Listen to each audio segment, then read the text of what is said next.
Hello বন্ধুগণ, আসসালামু আলাইকুম। আজকে আবার একটা নতুন রেসিপি নিয়ে চলে আসছি, গরুর মাংসের আচার। তার জন্য মাংসটাকে ভালো করে পিস পিস করে কেটে নিয়েছি। এখন ওর মধ্যে হলুদ, লঙ্কা, জিরা, গরম মশলার গুঁড়ো আর লবণ দিব, দিয়ে ভালো করে মিক্স করে নিচ্ছি। এখন ওর মধ্যে দিয়ে দেবো আদা বাটা, রসুন বাটা। এটা মাখা হয়ে গেছে। এর মধ্যে একটু সরিষার তেল দিয়ে দিব। এখন এর মধ্যে মশলা দিয়ে দিচ্ছি, কালো জিরা, আচারে যেগুলো মশলা লাগে ওগুলো মশলাই দিয়ে দিচ্ছি। আপনারা না বুঝতে পারলে আমাদের পেজেই একটা ভিডিও আছে আমের আচার, ওখানটাই দেখে নিতে পারেন।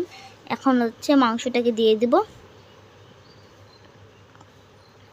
2-3 মিনিটের জন্য ঢাকনা দিয়ে রেখে দিয়েছি। এখন এখানটায় মশলাগুলোকে বেটে নিচ্ছি। মশলাগুলো বেটে নেওয়া হয়ে গেছে। এখন তুলে নিব এগুলোকে। এখন এইটা মশলাকেও বেটে নিব।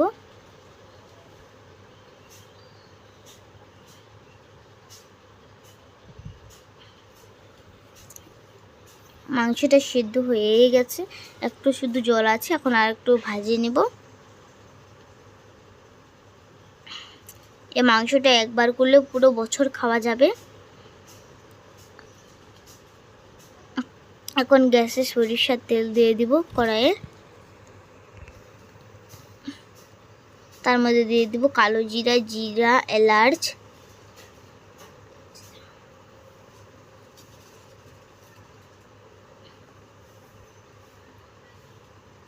গোলমরিচ, আর দিয়ে দেবো রসুন, শুকনো লঙ্কা। আপনারা স্বাদ অনুযায়ী শুকনো লঙ্কা দিবেন। এগুলোকে ভালো করে ভেজে নেব।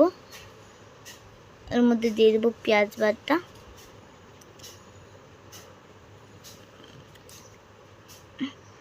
কেমন দেখতে এতটা সুন্দর হবে আচারটা, ততটা খেতেও টেস্ট হবে। এখন ওর মধ্যে ভেজে রাখা মাংসটা দিয়ে দেবো।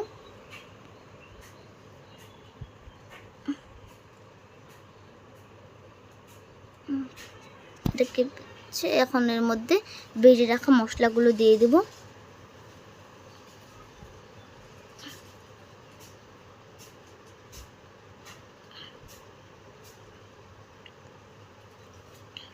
মশলাগুলো দিয়ে এখানটা আরেকটা মশলা বেটে নিয়েছিলাম, ওটাও এখন দিয়ে দিচ্ছি।